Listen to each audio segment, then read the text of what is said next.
اعوذ باللہ من الشیطان الرجیم، بسم اللہ الرحمن الرحیم۔ السلام علیکم پیارے بہن بھائیو، گولڈن لائنز میں آپ کو خوش آمدید۔ پیارے دوستو، روزے کی حالت میں یہ کام بھول کر بھی نہ کرنا، یہ کام روزے کی حالت میں کبھی نہ کرنا۔ پیارے دوستو، یہ کچھ ایسے کام ہیں جن سے روزہ ٹوٹ جاتا ہے، اور بہت سارے لوگ ایسے ہیں جو یہ نہیں جانتے۔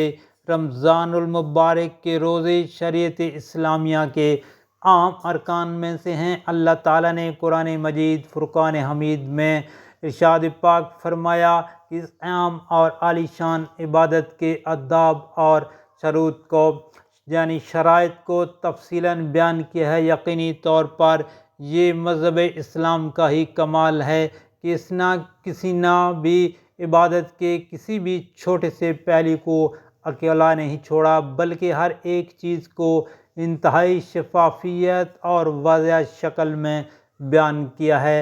اس کے پیچھے ایک حکمت یہ ہے کہ مسلمانوں کو کسی طرح سے بھی اسلامی احکامات کو سمجھنے، ان پر عمل کرنے میں دشواری پیش نہ ہو۔ اللہ تعالیٰ نے قرآن مجید فرقان حمید کے اندر اور نبی کریم صلی اللہ علیہ وآلہ وسلم نے اپنے ارشادات میں روزوں کے متعلق واضح احکامات اور ہدایات بیان فرما دیے ہیں، اور انتہائی واضح صورت میں یہ بھی بتایا ہے کہ ایک روزہ دار کے لیے کن چیزوں کی رعایت ضروری ہے اور کن باتوں سے اجتناب ضروری ہے۔ پیارے دوستو، قرآن و سنت نے ان چیزوں کو بھی بالکل واضح بیان کیا ہے جن کے کرنے سے انسان کا روزہ فاسد یا باطل ہو جاتا ہے اور وہ شخص روزے دار نہیں کہلاتا۔ اللہ رب العزت کا روزہ دار کو حکم ہے کہ وہ اعتدال کے ساتھ روزے رکھے، نہ کہ روزے سے اپنے آپ کو تکلیف دے، اور نہ ہی وہ ایسی چیزیں تناول کرے یعنی کھائے جو روزے کے مخالف ہوں۔ آج کی ہماری دوستو اس ویڈیو میں ہم آپ کو ایسی عام چیزوں، باتوں، اشیاء کے بارے میں بتائیں گے، شیئر کریں گے جن سے انسان کا روزہ باطل ہو جاتا ہے۔ آپ کو اس بات کا اندازہ نہیں، آپ پورے دن کی بھوک پیاس کاٹنے کے بعد بھی ثواب سے محروم رہتے ہیں۔ دوستو، روزہ توڑنے والی اشیاء کی دو قسمیں ہیں۔ پہلی قسم، یہ قسمیں استفراغ اور استفراج ہے۔ مثال کے طور پر جمع کیا کرنا، حیض، نفاس، ان اشیاء کے نکلنے سے جسم کمزور ہو جاتا ہے، اسی لیے اللہ تعالیٰ نے انہیں مفسدات صوم یعنی روزہ توڑنے والی اشیاء قرار دیا ہے۔ اس کی وجہ یہ ہے کہ ان معمولات کے گزرنے کے بعد روزہ دار کو دو کمزوریوں کا سامنا کرنا پڑتا ہے، ایک روزے کی کمزوری اور دوسرا جسم سے ان اشیاء کے نکلنے کی وجہ سے پیدا ہونے والی کمزوری۔ یہ دونوں کمزوریاں روزے دار کو نقصان پہنچاتی ہیں اور اس کا روزہ اعتدال سے نکل جاتا ہے۔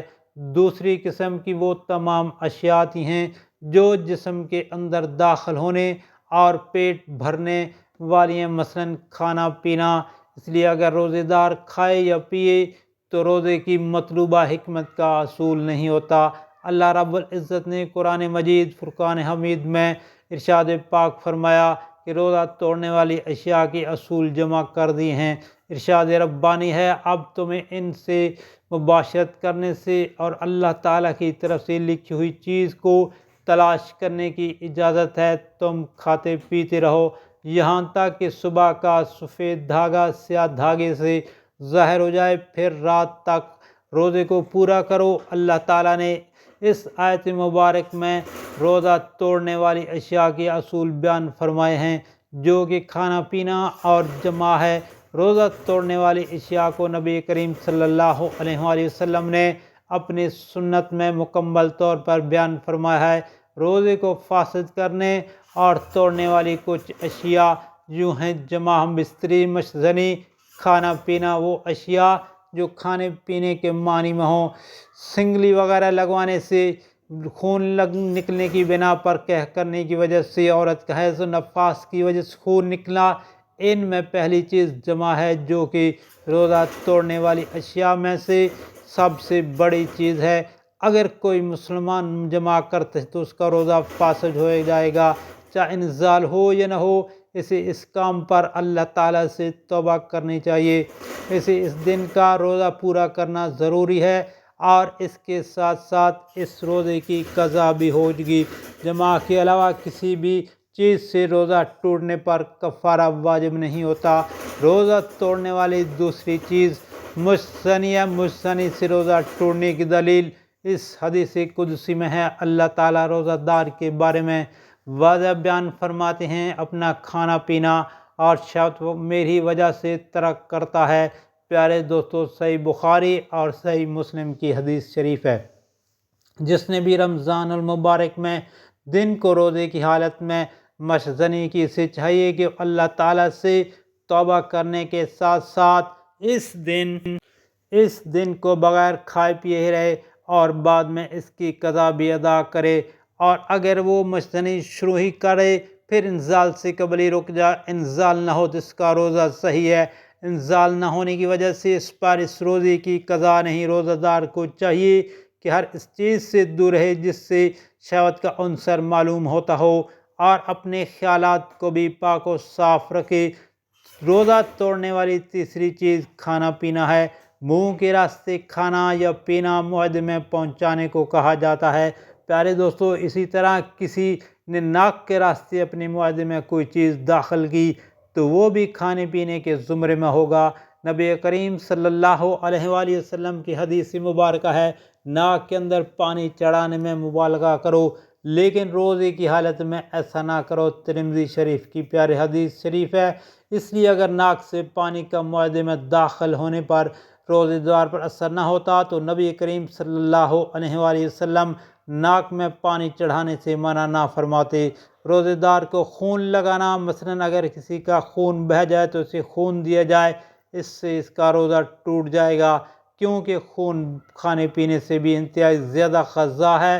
غذائی انجیکشن جن کے لگانے سے کھانے پینے سے مسکنہ ہوا جاتا ہے، مثلاً ڈرپ وغیرہ، طاقت کے انجیکشن لگوانا، یہ بھی کھانے پینے کے قائم مقام ہے، لہذا ان کو لگوانے سے روزہ فاسد ہو جاتا ہے۔ وہ انجیکشن جو کھانے پینے کے عوض میں ہی نہیں اور نہ ہی اس کے قائم مقام ہوں لیکن صرف علاج معالجے کے لیے ہوں تو اس کی وجہ سے روزے کو کوئی فرق نہیں پڑتا۔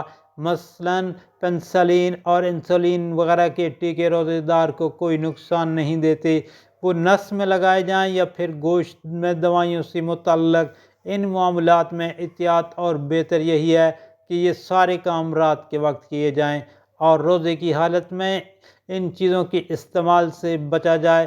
روزے کو توڑنے والی پیارے دوستو اگلی چیز کہہ کرنا ہے، جان بوجھ کر کہہ کرنے کے بارے میں نبی کریم صلی اللہ علیہ وآلہ وسلم کی واضح حدیث مبارکہ ہے، جس پر کہہ غالب ہو جائے تو اس پر روزے کی قضا نہیں، اور جو جان بوجھ کر کہہ کرے اس پر روزے کی قضا ہوگی۔ ترمذی شریف کی حدیث شریف ہے۔ پیارے دوستو، علماء کرام کا اجماع ہے کہ جو بھی مسلمان جان بوجھ کر کہہ کرے گا اس کا روزہ باطل ہے۔ اگر معدہ خراب ہو کر اوپر کو آئے تو اس پر کہہ روکنا لازم نہیں، کیونکہ ایسا کرنے سے اس بندے کے لیے یہ عمل نقصان دہ ہے۔ روزہ توڑنے والی ایک اور چیز ہے نفاذ کے خون کا اخراج۔ نبی کریم صلی اللہ علیہ وآلہ وسلم کی حدیث مبارکہ ہے، کیا ایسا نہیں کہ جب تم میں سے کسی ایک کو حیض آتا ہو نہ آتا ہو تو وہ روزہ رکھتے ہو نہ ہی نماز پڑھتی ہے؟ صحیح بخاری کی حدیث شریف۔ پیارے دوستو، لیکن اگر آپ کو ان تمام چیزوں کا واضح علم نہیں ہے تو روزانہ کی ویڈیو، قرآن و حدیث اور دوسرے سوشل میڈیا سے اس طرح کی معلومات حاصل کریں اور آگے دوستوں، گھر والوں، عزیزوں کے ساتھ لازمی شیئر کریں۔ پیارے دوستو، روزے کے دن آپ نے کفایت شاری کرنا ہے۔ دوستو، ان باتوں کے علاوہ جھوٹ بولنا، غیبت کرنا، گالی گلوچ کرنا، مار دھاڑ کرنا، چوری کرنا، انصاف نہ کرنا، ناپ تول میں کمی کرنا، غیر شرعی منافع خوری کرنا، کسی بھی مسلمان بھائی کو اس کو نقصان پہنچانا اور دیگر کچھ ایسی باتیں ہیں جن کی بنیاد پر ہمارا روزہ باطل تو نہیں ہوتا نہ ہی ٹوٹتا ہے، لیکن اگر ہم یہ کام رمضان المبارک میں روزے کی حالت میں کرتے ہیں تو ہمیں سوائے بھوک پیاس کو برداشت کرنے کے کوئی ثواب نہیں ملتا۔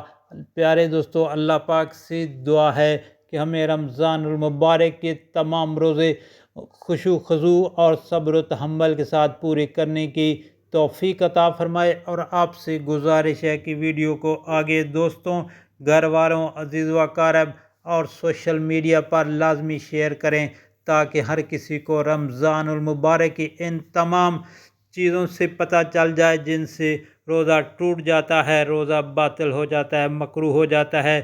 اللہ پاک ہم سب پر رحم فرمائے، آمین یا رب العالمین۔